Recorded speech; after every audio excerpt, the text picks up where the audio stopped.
C'était une petite maison blanche, située dans une rue calme de la basse ville. Une petite maison semblable à beaucoup d'autres. Elle semblait dormir au milieu d'un parc à l'abandon, où la végétation par endroits recouvrait les vestiges d'antiques voitures. Deux taxis d'un âge immémorial étaient garés devant le perron. J'avançai dans l'allée, m'efforçant sans aucune raison de ne pas faire de bruit. Ce lieu de silence me paraissait inquiétant. Loin derrière la maison montait encore le brouhaha des grandes artères. Mais ici, on aurait entendu un oiseau se poser sur une branche. Je dépassai deux chats maigres qui m'observaient à travers la mince fente de leurs yeux, étendus dans une tache de soleil.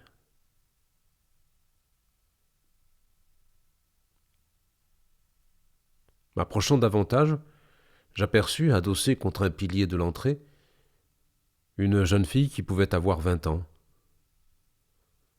Son visage était doux, et elle regardait venir l'étranger en fredonnant une chanson anglaise.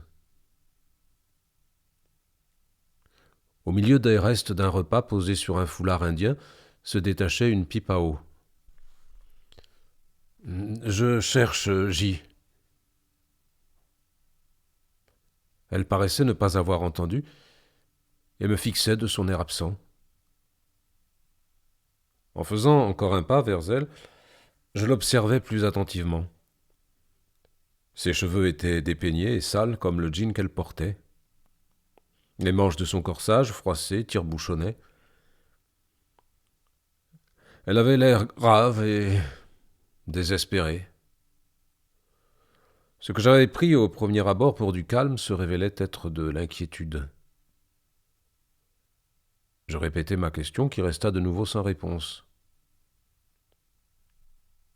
J'allais la formuler pour la troisième fois lorsqu'une ombre trapue surgit dans l'encadrement de la porte, puis s'avança dans la lumière du jour. « C'est moi », lança le nouvel arrivant en anglais. « Tu veux quelque chose ?» Inutile de parler avec elle, elle est trop stone. Je jetai un regard à la jeune fille qui n'avait toujours pas bougé, et je fixai J qui souriait. C'était du bon, du pur afghan de Mazar. Elle n'était pas habituée, alors tu comprends.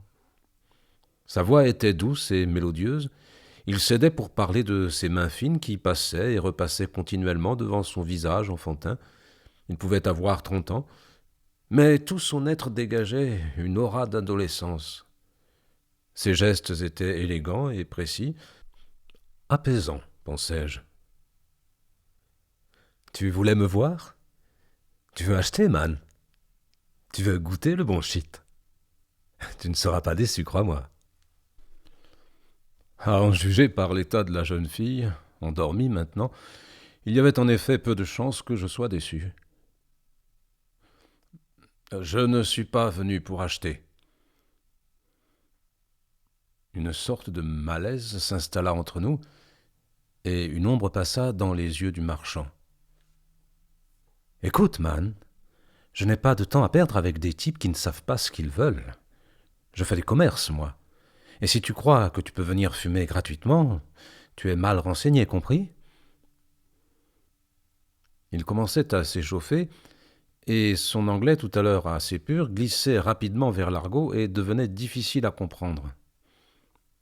« Ne t'emporte pas, ami. Je ne suis venu ni pour acheter, ni pour fumer. Moi, je ne touche pas à ces choses-là. Je laisse cela aux autres. »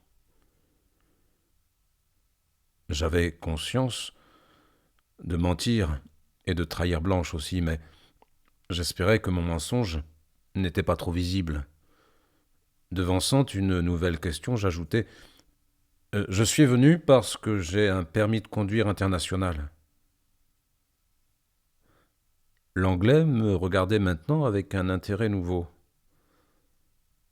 En effet, le bruit avait couru dans le milieu hippie que J, dealer attitré de toute la communauté de voyageurs de Kaboul, avait besoin d'un chauffeur. Comme personne ne connaissait l'étendue et la nature exacte de ces trafics, je n'avais pas d'autres renseignements. Je savais seulement que le travail devait être bien payé. J était installé à Kaboul depuis 2 ans et, selon la rumeur, il traversait souvent la frontière avec le Pakistan afin de fournir en drogue dure tous les routards qui étaient coincés à Kaboul, comme dans un piège. Le personnage était peu engageant, mais pour rester avec Blanche, il me fallait de l'argent. Je n'avais pas le choix. Qui t'a dit que je cherchais un chauffeur ? C'est un Hollandais que j'ai rencontré par hasard. Et qu'a-t-il dit, ce Hollandais ? Qu'il te fallait quelqu'un qui sache conduire pour monter dans le Nord. Chercher quoi ? Je n'en sais rien. Bien que je m'en doute. Tu es un plaisantin, toi. Un petit plaisantin.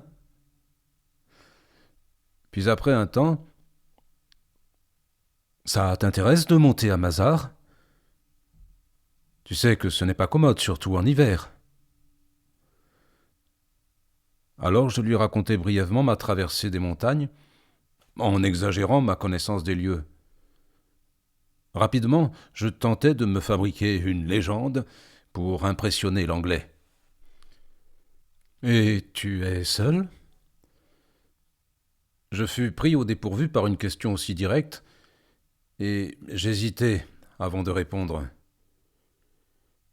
J était décidément un vieux renard.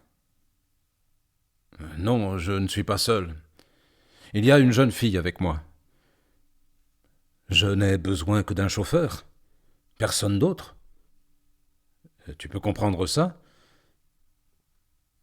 Je comprends. Mais il n'y aura aucun problème. » L'Anglais lâcha un grognement qui en disait long sur sa réticence. Puis il parut réfléchir. « Dans un sens, il y a moins de risques, si on a vraiment l'air de touriste. D'un autre côté, ça crée une difficulté de plus parce qu'on n'est jamais sûr. Il n'y aura aucun problème, je te le répète. On peut avoir confiance en elle. » Un instant, je revis le visage de Blanche qui souriait. Puis la vision s'évanouit. Je n'étais pas très sûr qu'elle n'émette pas quelque réticence sur l'initiative que j'étais en train de prendre. L'Anglais m'étudiait et pesait le pour et le contre. C'est maintenant, me dis-je, que tout va se jouer. Écoute, je crois qu'on va pouvoir s'entendre. Moi, je monte là-haut et je veux profiter du grand Bouskashi pour faire tranquillement mon deal. Je ne veux personne à rôder autour de moi. Arrivé à Mazar, on ne se connaît plus. Je fais mon business dans mon coin, puis on redescend ensemble, c'est clair ? C'est très clair, répondis-je. Mais ça me rapportera combien ? Je te donne $100. Ça va ? D'accord. De toute façon, je crois qu'il est inutile de discuter. En effet. Je crois aussi que c'est moi qui fais les prix. Rétorqua l'Anglais dans un fou rire. Et quand comptes-tu partir ? Dans 2 jours. Et il ne faut pas traîner parce que bientôt il va y avoir de la neige. C'est entendu. Je reviendrai demain soir. Parfait. Je t'attendrai. Salut. Et je m'éloignai après un dernier regard à la jeune fille qui dormait toujours profondément.